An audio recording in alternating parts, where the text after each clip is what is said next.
morning. I'd like to thank the organizers for the introduction to speak here. I think Debel just gave a very comprehensive summary of recent advances. And he touched upon the ferumoxytol MRA, which is I'm going to talk a little bit about more today. I was given the topic, a novel contrast-enhanced MRA. I think we all agree that ferumoxytol is something we all know now, and it's something interesting that's going on in the past several years. So here's my disclosures. Ferumoxytol is under the brand name used to be still Ferahim, and now I think we have generic formulations here available. In terms of Ferahim, it's this a vial with about 0.5 milligram of ferumoxytol iron in there, and it was originally developed for iron supplement for IV, but later used for diagnostic purpose. But it's increasingly used for off-label imaging, for vascular and cardiac imaging, and also others for cancer, for example. It's in terms of its stay in the body is a little different from the conventional gadolinium. And a big difference here is that it's an intravascular agent because the molecule size is much bigger, so it doesn't really cross the blood vessel boundary here, and it stays in the blood pool. So for many cases, for many applications, actually, you can do steady state imaging without imaging bolus. And because the steady state give you much longer acquisition window, this gives us the opportunity to do, for example, longer imaging, free breathing imaging, etc., to give you maybe a higher, potentially higher resolution for these kind of imaging scenarios. So, and it actually has very versatile mechanism for you can do, early days of ferumoxytol imaging. Sometimes they are using T2 weighted contrast for black blood, but later developments actually they have bright blood imaging as well. The first original use, I guess, ferumoxytol is on patients with renal failure and renal impairment. So you can see that depending on the imaging mechanism, we can give very, very beautiful images, bright blood and black blood images. This 73-year-old renal failure patient. Another patient here, you can actually look at very detailed anatomy of the vasculature with the whole body, really.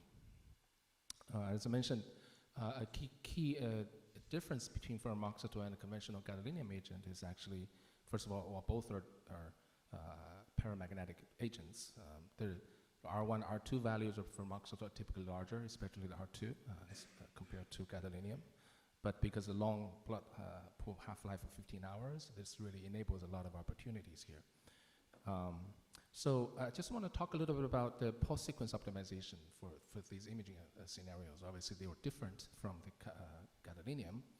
Because the high R2 relaxivity of ferumoxytol, I think we should use as short of T2 as possible for TE as possible for bright blood imaging. And typically gradient echo is used. For non-contrast imaging, we typically use BSSP. But here, because of T1 over T2 contrast with BSSP, might not be necessarily a best option. Actually, GRE might be better. And also, we can think about ferumoxytol really as an agent to give you a higher baseline SNR so that you can enable trade those SNRs for acceleration factors and et cetera. And because a shorter blood pool T1, I think that enables us to use a higher flip angle and also higher acceleration with the non-selective pulses, et cetera. So these are typical post-sequence optimization considerations. In terms of property for MRI and MRA, I think, as I mentioned before, this is longer acquisition window, higher resolution, enables physiological motion gating, et cetera. Those are including venous imaging, which is something traditional gadolinium MR angiography or venography may not be able to do, even with CT. So this is something that's exciting. So several years ago, my former institution at UCLA, we did ferumoxytol imaging for congenital heart disease. This is just a patient setup for boy here. And we use a technique called music. This is really as I mentioned, a GRE sequence with motion gating and free breathing during the patients were under anesthesia as our institutional protocol. But it would be possible to do this in free breathing patients as well. Here's to demonstrate the property of ferumoxytol. You can see this is a 17-year-old post-TOF repair. These are actually all after ferumoxytol infusion, but acquired at different time. First pass and second breath hold during a steady state, and a continuous free breathing under ventilation, more high resolution images. You can appreciate actually first ferumoxytol stays in blood flow for a long time, and second actually the long time enables you to do a higher resolution images. You can see the very detailed structure of the heart, the trabeculations at different chambers very well. You can do very high resolution. This is actually sometimes sub-millimeter isotropic resolution and the 3D dynamic data sets.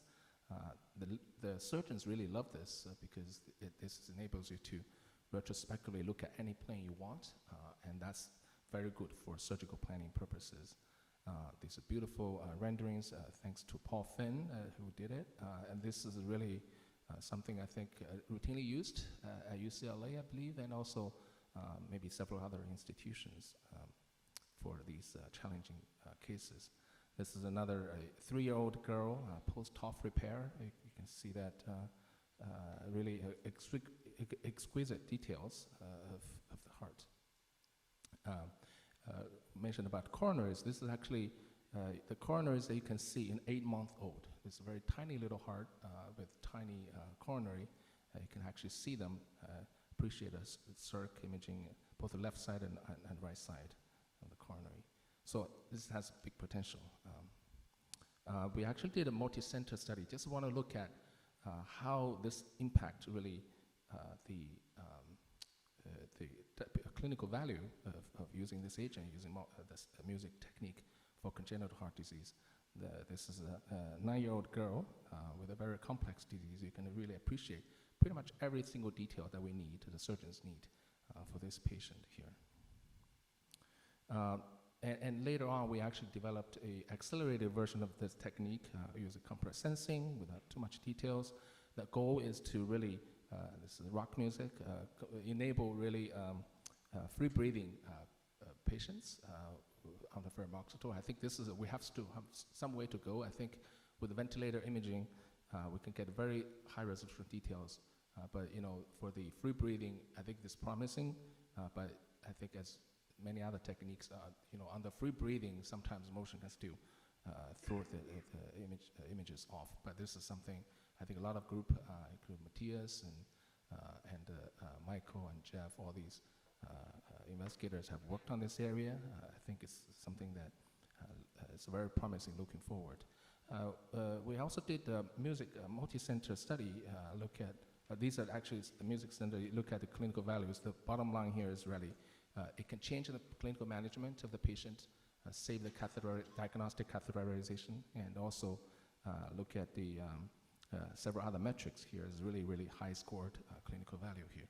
So in this part of the talk, I think the summary is that for ferumoxytol enhanced imaging, not just music, but also several other techniques here that people developed, can really enable us improved definition of intracardiac structures in these patients, and it does not require a breath holding and may avoid, as I mentioned, diagnostic catheterization, simplify logistics, scanning logistics. This is actually very important. If you look at what's done before, maybe 10 years ago, the ferumoxytol, not ferumoxytol, but actually just conventional gadolinium pediatric CMR, it's very complex. You inject the gadolinium, actually there's a whole bunch of breath holds that need to be performed by the anesthesiologist, and there's really sometimes a football team here in that scan space. I mean, take like 2 hours, an hour and a half usually.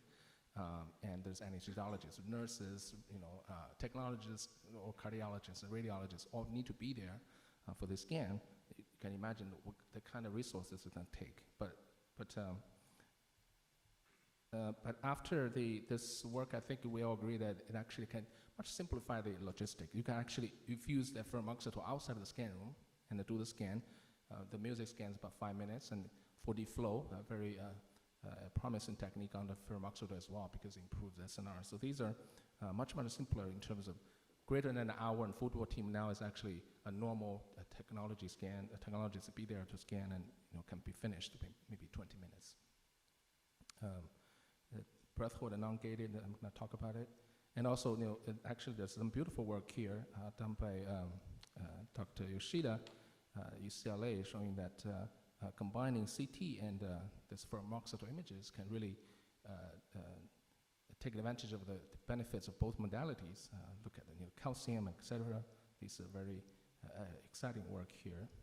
So I just want to talk a little bit about the peripheral ferumoxytol MRA. As we know, ferumoxytol stays in the blood pool, so you can actually look at blood vessels from head to toe.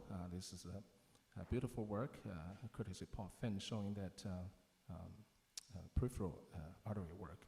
In terms of image quality, I think this is actually done maybe with controlled infusion, a little bit faster than a slow infusion. And you can see the vessels very, very well. Obviously, people may ask, okay, if you do a more steady state imaging, then you're going to show up the vein, and the vein usually goes along with the artery, and that could be a source of a problem. And we actually, a couple of years ago, we did work, try to modify a 3D UNet to really take advantage of the several techniques, like pyramids of impulse, attention gaze, and deep supervision, etc., to enable us to separate the arteries and veins based on these data sets. So this is still ongoing work. I just want to talk a little bit about several recent developments of ferumoxytol enhanced MRA. There's a study showing that actually did this in pregnancy, so in women with babies, and the benefit here is that it's short scan time with a few breath holds, and it's a very homogeneous enhancement. In this case, blood vessel and PA here, and repeat acquisitions are possible. This is a benefit sometimes. If first pass, if you miss the bolus, sometimes it's hard to do it again in gadolinium. And MRV can be performed in these patients in the pelvis or lower extremities in the same imaging session. Ferumoxytol MRA, because you can do this, actually infuse MRA, infuse the ferumoxytol outside the scan room. This is actually make it much more possible for claustrophobic patients. This is just showing that a study a couple of years ago, they did basically 13 claustrophobic patients who were reluctant to go to the scan under conventional MRA. So what they did is actually infuse MRA outside, ferumoxytol outside, and they just roll the patient in, and a couple of minutes, they're done. So this is really, there's actually quite a few claustrophobic patients out there, so this can be very, very nice feature. Lastly, I just want to talk about, sort of the availability of ferumoxytol or generic forms and other forms available. This is actually a recent publication in Circ Imaging from China. They're showing 30 patients with a 3 milligram per kilogram of ferumoxytol with a slow infusion. This is a Chinese formulation, a little different from the AMEG one. They use an ECG-gated navigator, ECG trigger, navigator-gated, IR prepared, flash acquisition, and it assesses the image quality of these patients for the coronary imaging. You can see that in terms of the quality score and the sensitivity, specificity, and positive predictive values here, negative and accuracy, they're actually very high up there in terms of specificity and et cetera, on a per segment or per patient basis. So this looks very promising. I think for coronary MRI, because it boosts the SNR, I think the baseline SNR for ferumoxytol is higher compared to gadolinium. This enables some potentially, maybe very creative acquisition techniques for imaging going forward. And lastly, I just want to mention about the multi-center FerroSafe registry.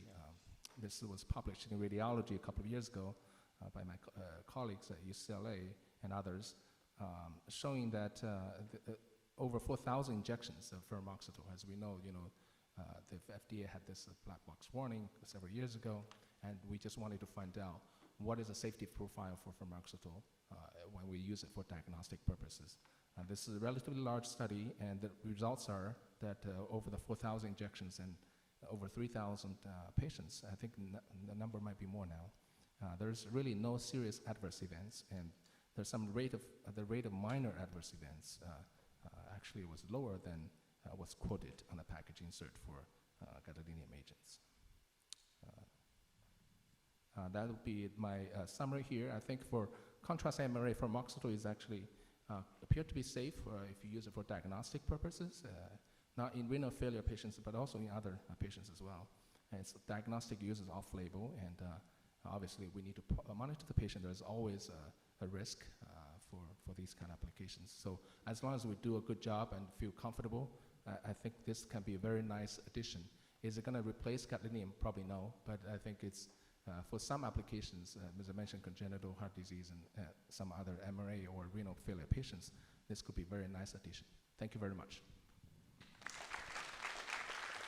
Thank you, Peng.